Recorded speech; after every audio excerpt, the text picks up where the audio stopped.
नमस्कार फिर साथियों, मैं हूं आपके साथ सत्यम अवस्थी और आप देख रहे हैं सरल उपाय सहज संबंध। साथियों, जैसा कि आप देख पा रहे हैं, आज हम शिव जी के समक्ष उपस्थित हैं, शिवलिंग के सामने हम उपस्थित हैं और आपको वो कुछ दिखाना चाहते हैं जो आपके लिए बहुत ही महत्वपूर्ण है। क्या दिखाना चाहते हैं? आज हम आपको बताएंगे कि खुद से शंकर भगवान की पूजा कैसे करें, चाहे वो शिवरात्रि का दिन हो, चाहे वो श्रावण का महीना हो, सोमवार का दिन हो या फिर प्रदोष के लिए भगवान शंकर की पूजा कर रहे हो। कैसे करेंगे आज की इस वीडियो में हम आपको समझाएंगे और विधि विधान से पूरा समझाएंगे। तो देखते जाइए आप और समझते रहिए। चलिए साथियों, वीडियो को प्रारंभ करते हैं। देखिए साथियों, सबसे पहले तो हम क्या करेंगे, हाथ में फूल और चावल ले लेंगे और फूल चावल लेकर के भगवान शंकर का ध्यान करेंगे। और यदि आपको आता है तो आप बोलेंगे, नहीं आता तो फिर आप ओम नमः शिवाय बोलते हुए भगवान को आप अर्पित कर देंगे।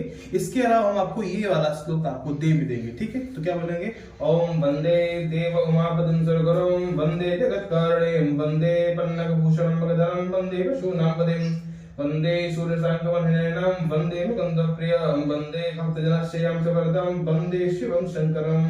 ये कहते हुए भगवान जी को ये पुष्प और अक्षत समर्पित कर देंगे। और उसके बाद में सबसे पहले यदि हमारे घर में कोई आता है, अतिथि आता है, तो उसको पहले हम क्या करते हैं, आसन देते हैं। तो सबसे पहले हम बिल्वपत्र का भगवान शंकर को आसन देंगे। तो एक बिल्वपत्र ले लेते हैं। ध्यान रखेंगे, बिल्वपत्र का जो हिस्सा होगा वो चिकना वाला हिस्सा आपको ऊपर रखना है और खुरदरा हिस्सा नीचे रखना है। जैसे चढ़ाते हैं ठीक वैसे उल्टा करेंगे। जब आसन देते हैं तो चिकना ऊपर रखते हैं और जब चढ़ाते हैं भगवान शिव को तो फिर चिकना नीचे रखते हैं, ठीक है? तो हम आपको आसन देते हैं। ओम निश्चेश्वर महादेव राजराजेश्वर प्रिया आसनम दिव्यमीशान दासेहं तुभ्यमेश्वर। ऐसे करके आप आसन रख देंगे। यदि आपको ये सारी चीजें नहीं आती हैं तो क्या कहेंगे, ओम नमः शिवाय दिव्य आसनम समर्पयामि, दिव्य आसनम समर्पयामि, आप आसन रख देंगे। फिर ठीक उसके बाद में क्या करेंगे, भगवान के पैर छुएंगे। तो हाथ में जल रखेंगे और जल रखने के बाद में हाथ को गीला कर लेंगे ऐसे करके, और जैसे हाथ को क्रॉस करके, जैसे पैपूजी करते हैं, हाथ को क्रॉस करके 3 बार भगवान के पैर छुएंगे। ओम महादेव महेशान सर्वस्तं गिरिजापते पादप्रक्षालनाशाय दत्तं ते प्रतिगृह्यताम्। इस तरह से आप 3 बार पैर छुएंगे। यदि आपको मंत्र नहीं आते तो सिर्फ आपको ओम नमः शिवाय बोलना है। ओम नमः शिवाय बोलते हुए आपको 3 बार पैर छूने हैं और बोल देंगे पाद्यो पाद्यम समर्पयामि। अब भगवान को अर्घ देंगे। तो अर्घ के लिए क्या करेंगे, आप एक पात्र में जल डालेंगे और जल के बाद में उसमें थोड़ी सी रोली डालेंगे।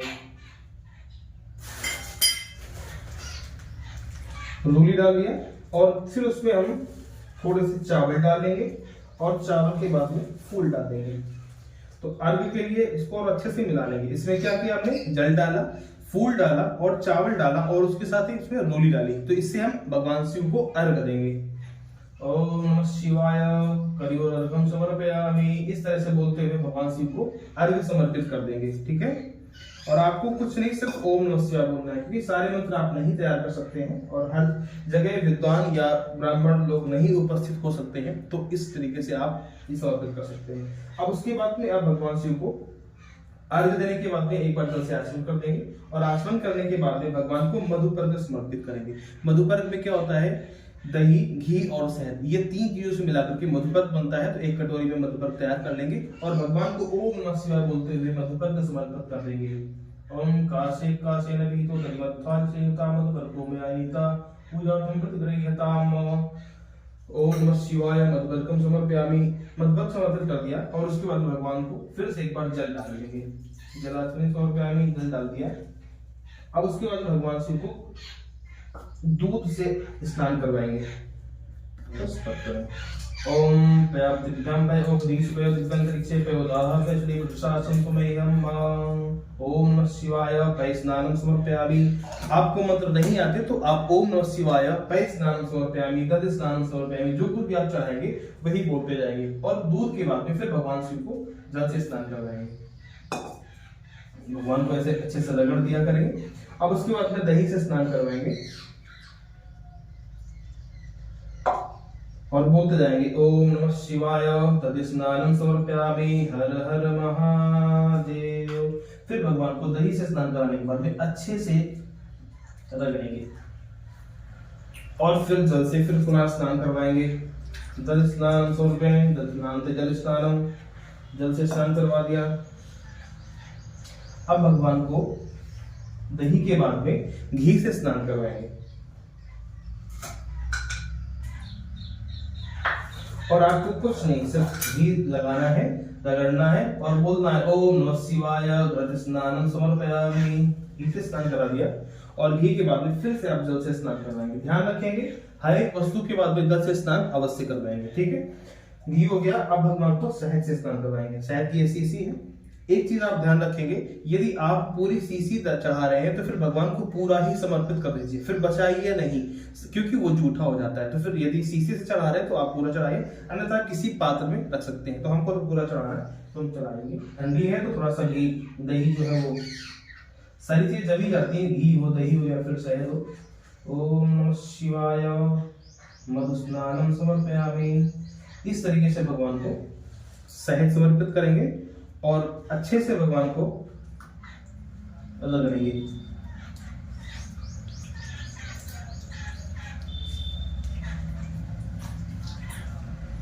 शहद के बाद फिर भगवान को जल से स्नान करवाएंगे। अब शहद के बाद में भगवान को शर्करा से स्नान करवाएंगे, शक्कर से स्नान कराएंगे। ओम इक्षुसार समद्भूता शर्करा पुष्टिकारिका मलापहारिका दिव्या स्नानार्थम प्रतिगृह्यताम। इस तरीके से भगवान को शर्करा समर्पित करेंगे और फिर भगवान को रगड़ेंगे। ये घी का भगवान को एक स्क्रब होता है, इतने अच्छे से भगवान को करेंगे उतने भगवान अच्छे से साफ होंगे। शक्कर के स्नान के बाद में फिर से भगवान को जल से स्नान करवाएंगे और अच्छे से साफ कर लेंगे। अब उसके बाद स्नान कराएंगे। यदि आपके पास गन्ने का रस है तो हमने आपको कल बताया था कि यदि आप लक्ष्मी की प्राप्ति चाहते हैं तो आप गन्ने के रस से या फिर अनार के रस से या फिर किसी भी फल के रस से आप स्नान करवा सकते हैं, ठीक है। तो हमारे पास गन्ने का रस है, इससे हम स्नान करवाएंगे। ओम नमः शिवाय ईश्वर स्नानम समर्पयामि हर हर महादेव। इस तरीके से हमने गन्ने का रस से भी भगवान को स्नान करवाया। फिर गन्ने के रस के बाद में फिर जल से स्नान करवाएंगे। उसके बाद फिर भगवान को समर्पित करेंगे पंचामृत। हमने कल की वीडियो में आपको बताया था कि पंचामृत के स्नान कराने से संतान का सुख मिलता है, संतान की प्राप्ति होती है और उसके अलावा माता लक्ष्मी की कृपा भी प्राप्त होती है। तो पंचामृत से स्नान आप करवा सकते हैं। पंचामृत बनाने के लिए पयोदधिगतम मधु शर्करा समायुक्तम, यानी कि दूध, दही, घी, शहद और शक्कर और मेवा पड़ी हो उसमें तो और अच्छा है। इन चीजों को मिला करके हम पंचामृत बनाते हैं और फिर पंचामृत से भगवान को स्नान करवाएंगे। ओम पंचरत्याः सरस्वतीमपि अंतपुरुषा संस्कृतिवन्तासु देशे भवसरित मेरु पंचामृत समर्पयामि। इस तरीके से भगवान को पंचामृत से स्नान करवाएंगे। और आपको मंत्र नहीं आता तो आप सिर्फ बोलेंगे ओम नमः शिवाय मिलित पंचामृत स्नान समर्पयामि। और पंचामृत के बाद में भगवान को बहुत अच्छे से साफ करेंगे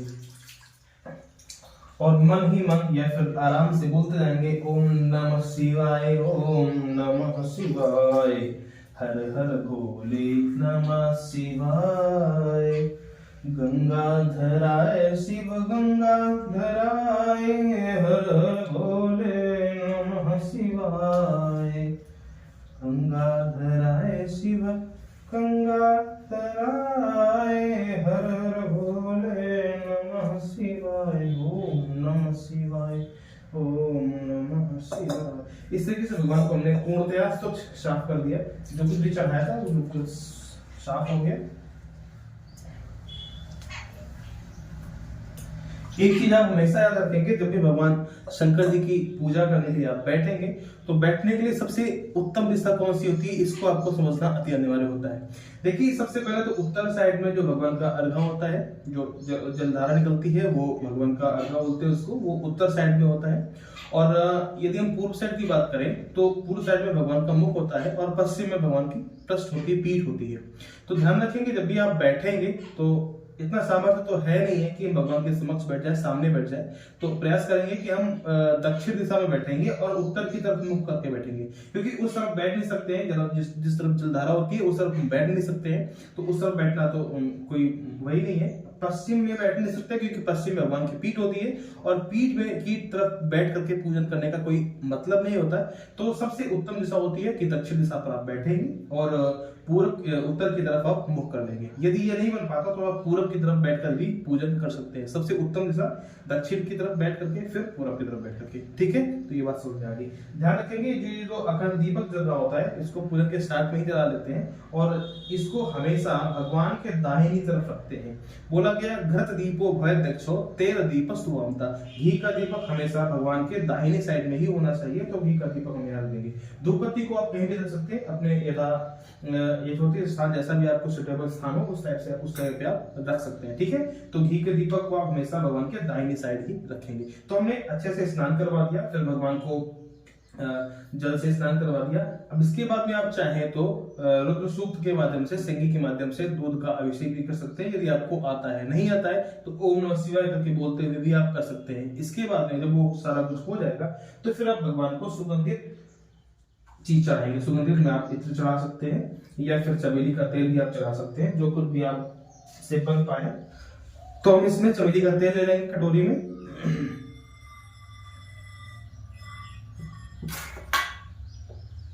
इसको सुगंधित द्रव्य बोलते हैं, और भगवान को ओम नमः शिवाय बोलते हुए चढ़ा देंगे। नाना सुद्धाने चंदन की सरांतो स्नान कर महादेव प्रशांति पुरुष समय ओम नमः शिवाय सुगंधित द्रव्यम समर्पयामि हर हर महादेव। इसको हमने चढ़ा दिया और इसमें जो चमेली का तेल बचा है इसको थोड़ा सा लेकर के आप अपने अंगों पे, पूरे शरीर पर लगा लीजिए। भगवान का प्रसाद है, अच्छा करता है, फायदा करता है। ठीक है, फिर उसके बाद हाथ धुल लेंगे।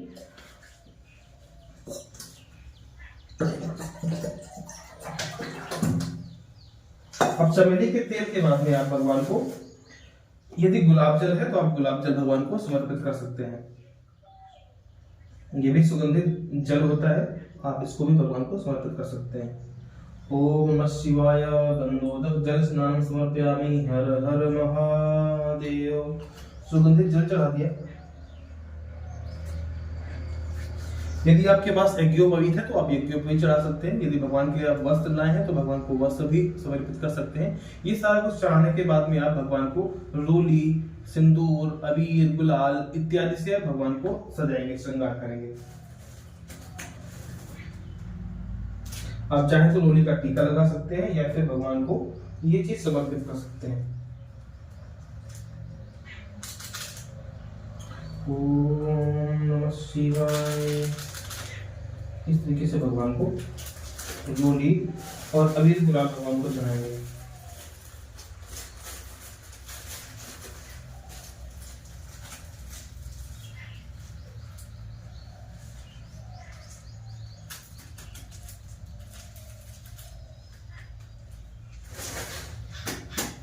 अबीर गुलाल में चढ़ा दिया, रोली चढ़ा दिया, सिंदूर भी चढ़ा देंगे, सिंदूर का टीका लगा देंगे भगवान अच्छे से। कुछ लोग कहते हैं कि भगवान को सिंदूर नहीं चढ़ाना चाहिए, लेकिन ऐसा नहीं है, आप चढ़ाएं। ओम नमः शिवाय सिंदूरम विलेपयामि। और इसके बाद में भगवान को चढ़ाएंगे भस्म। भगवान को भस्म अति प्रिय है। कल का वीडियो आपने ना देखा हो तो आप देख लीजिए। भस्म चढ़ाने से बहुत अत्यधिक लाभ होते हैं। शत्रु परास्त होते हैं, शत्रु नष्ट होते हैं, है ना। तो भस्म भगवान को निश्चित रूप से चढ़ानी चाहिए। आप चाहे तो त्रिपुंड, 3 हाथ से त्रिपुंड भी लगा सकते हैं, 3 उंगलियों से। त्रायुखम जमदग्ने कसवस्त्रायुखम यद्देवे सुतरायुखम तन्नो असुतरायुखम। भस्मं विलेपयामि हर हर महादेव। सॉरी।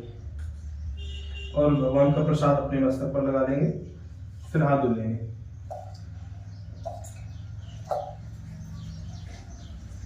भस्म लगाने से भगवान अति शीघ्र प्रसन्न होते हैं और शत्रुओं पर विजय प्राप्त होती है। भस्म के बाद में आप सबूते 11 चावल ले लेंगे, 11 चावल गिन लेंगे और एक एक चावल करके भगवान को समर्पित करेंगे। 11 चावल गिन लेंगे और एक एक करके भगवान को समर्पित करते जाएंगे और बोलते जाएंगे ओम नमः शिवाय। चावल हमेशा ध्यान रखेंगे साबुत होना चाहिए, ठीक है, चावल के टुकड़े नहीं होने चाहिए। इसको हम अक्षत बोलते हैं। इसलिए देखिए साथियों, चावल के कई नाम है, लेकिन भगवान को समर्पित करने के लिए हमेशा अक्षत का ही प्रयोग किया जाता है। पहले वो धान्य होता है, फिर उसके बाद उसकी कुटाई होती है, तो अक्षत और चावल के रूप में बनता है। तो जो समूचा होता है उसको हम अक्षत ही बोलते हैं। अक्षतान समर्पयामि, हमेशा अक्षत की समर्पित करनी चाहिए। चावल जो टुकड़े होते हैं वो सब समूचे उसमें आ जाते हैं, लेकिन अक्षत जो होता है वो समूचा ही होता है। मतलब जो अच्छा वाला भाग होता है उसको ही हम अक्षत बोलते हैं। ठीक है,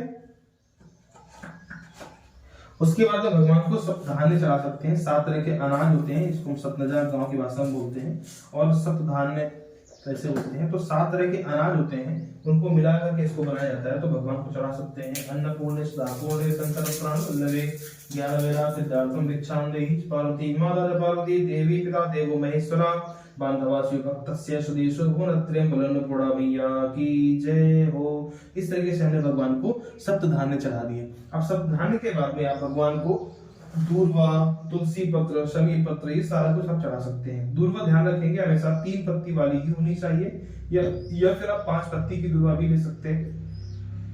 जैसे हमने ये दूर्वा ली, ये 3 पत्ती की दूर्वा है, इसको हम चढ़ा देंगे। दूर्वा चढ़ाते समय हमेशा ध्यान रखना चाहिए कि दूर्वा अपनी तरफ इसको मुख करके चढ़ाना चाहिए। ठीक है, इस तरीके से भगवान को हम दूर्वा समर्पित कर देंगे। बड़े ही आस्था श्रद्धा के साथ में भगवान को दूर्वा समर्पित करते जाएंगे।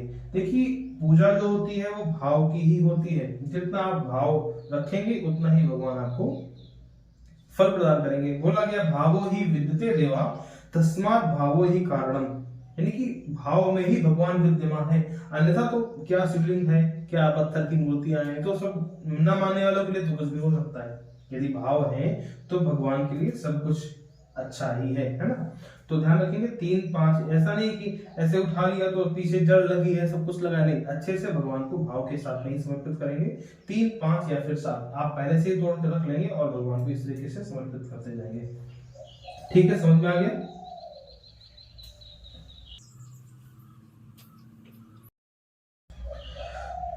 और बोलते जाएंगे ओम नमः शिवाय, ओम नमः शिवाय। दूर्वा के लिए ध्यान रखेंगे 11 पत्ती 21 पत्ती होनी चाहिए, क्योंकि एकादश रुद्र है तो 11 से कम कोई चीज होनी नहीं चाहिए वैसे। तो आप 11 चढ़ा सकते हैं, इससे ज्यादा हो तो अति उत्तम ही है। ध्यान रखेंगे अपनी तरफ मुंह करके ही दुर्गा को चढ़ाएंगे। ऐसे दुर्गा चढ़ाने से सौभाग्यवती स्त्रियों का सौभाग्य बढ़ता है, और जो कुमारी कन्याएं होती हैं उनको सौभाग्य की प्राप्त होती है। बोला गया सौभाग्यम सत्तम देहि सर्व कामार्थ देहि, यानी कि सौभाग्यवती स्त्रियों का सौभाग्य बढ़ता है, और जो कुमारी कन्या होती है उनको सौभाग्य की प्राप्ति होती है। इसलिए दुर्गा भगवान शंकर को चढ़ाना बहुत ही महत्वपूर्ण है। और हर एक चीज जो भी भगवान को आप समर्पित कर रहे हैं ना, हर एक चीज का कोई ना कोई महत्व, कोई ना कोई उसमें उसका फायदा अवश्य है। क्योंकि हमारा सनातन जो है ना वो कहीं ना कहीं साइंस से जुड़ा ही है। साइंस तो बात में ही है ना, सनातन तो बहुत पहले से क्या आ गया। आजकल तो लोग बोलते हैं साइंस बहुत आगे, क्या बढ़ गया आ गया, हमारे सनातन के आगे था क्या। युग सहस्त्र योजन पर भानु, जिस चीज की आज लोग रिसर्च कर रहे हैं कि पृथ्वी से सूर्य की दूरी कितनी है, हनुमान चालीसा में पहले ही बता दिया गया, युग सहस्त्र योजन पर भानु है। आप रिसर्च करते रहिए, हमारे तो ऋषि मुनियों ने सब कुछ पहले से ही दे रखा है। तो इस तरीके से बड़े ही आस्था श्रद्धा के साथ में भगवान को दूर्वा समर्पित करेंगे। और दूर्वा के बाद में भगवान को तुलसी पत्र भी चढ़ाएंगे। बहुत लोग कहते हैं कि भगवान को तुलसी पत्र नहीं चढ़ाना चाहिए, लेकिन ऐसा नहीं है। दल मंजरी के साथ भगवान को तुलसी पत्र चढ़ाना चाहिए। और हमने आपको वीडियो भी दे रखा है शास्त्र प्रमाणों के साथ में, आप कहेंगे तो आपको लिंक डिस्क्रिप्शन में दे देंगे और आप देख लेंगे विधिमान से। तो इस तरीके से ओम नमः शिवाय बोलते हुए भगवान को तुलसी पत्र समर्पित करेंगे।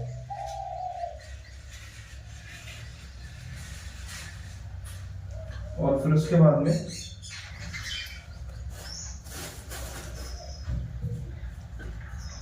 आ गए, उसके बाद भगवान को सभी पत्र समर्पित करेंगे।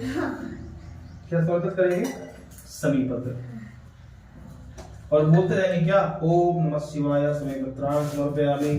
और फिर भगवान को बिल्वपत्र, ध्यान रखेंगे बिल्वपत्र बोला गया अछिद्री बिल्वपत्रस्य कोमले चारु सुंदरी, बिना छेद का होना चाहिए, कोमल होना चाहिए और बहुत ही फायदेमंद। हमेशा चढ़ाते समय बिल्वपत्र का चिकना हिस्सा नीचे होना चाहिए और खुरदा हिस्सा ऊपर होना चाहिए। ओम नमः शिवाय बिल्वपत्रम समर्पयामि। इस तरीके से कम 11 बिल्वपत्र भगवान को समर्पित करने चाहिए। ठीक है। और बिल्वपत्र के बाद में आप भगवान को पुष्पमाला है तो माला चढ़ा सकते हैं, पुष्प आदि चढ़ा सकते हैं। ओम नमः शिवाय बोलते हुए इस तरीके से पुष्प चढ़ा सकते हैं भगवान को। पुष्पम समर्पयामि। गुलाब का पुष्प मिल जाए, गुलाब का पुष्प, कमल का पुष्प भगवान को बहुत ही प्रिय है, कमल का पुष्प आप चढ़ा सकते हैं।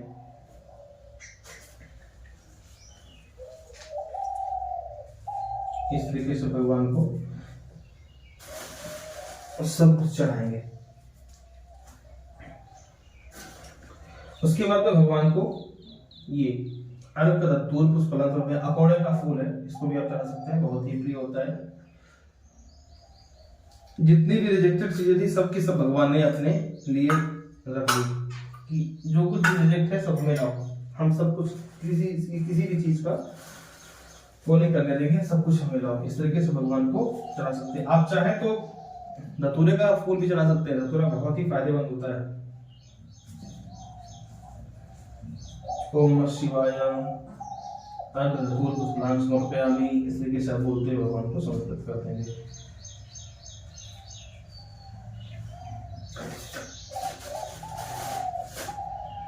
उसके बाद में हम लेंगे भांग।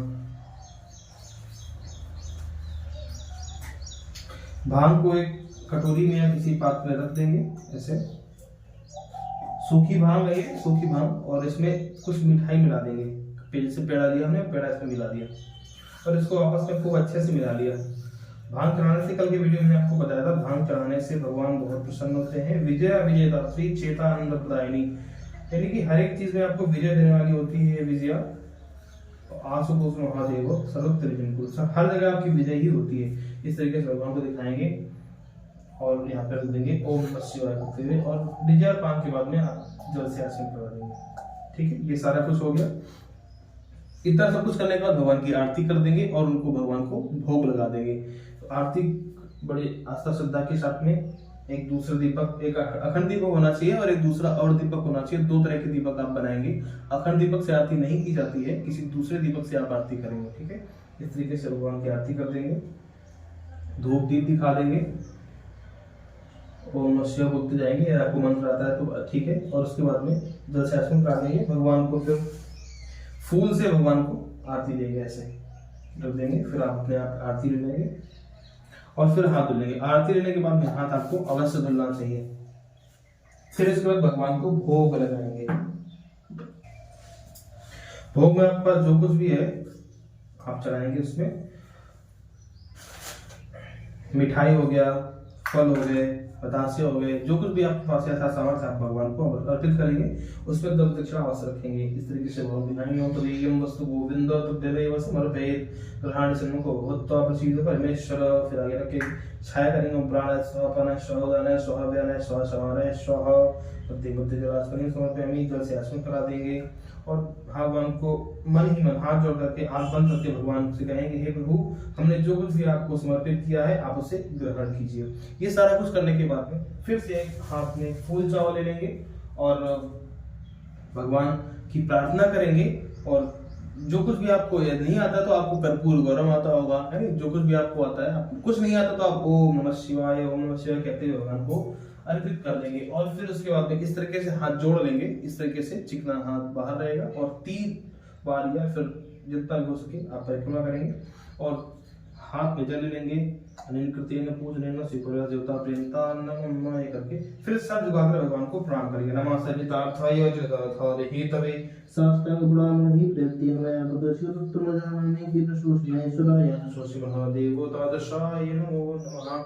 इस तरीके से भगवान की ये संपूर्ण पूजा हो गई, जो आप बिना आचार्य जी के या फिर बिना पंडित जी के आप अपने खुद से कर सकते हैं। यदि आपको कोई कंफ्यूजन है तो आप कमेंट में पूछ सकते हैं। इसके अलावा आप ये हमारा वीडियो चला करके रख दीजिए और देखते जाइए और पूजन करते जाइए। तो ये कुछ चर्चा थी आज के इस वीडियो की। ये वीडियो भगवान शिव के पूजन के लिए बहुत ही महत्वपूर्ण है। आप इसको सेव करके रख लीजिए और अपने दोस्तों के साथ भी शेयर कीजिए, ताकि किसी को कोई कंफ्यूजन ना रहे और हमेशा वो इसी तरह की वीडियो से संतुष्ट रहे। ओम नमः शिवाय। मिलते हैं अगले वीडियो में, तक के लिए नमस्कार।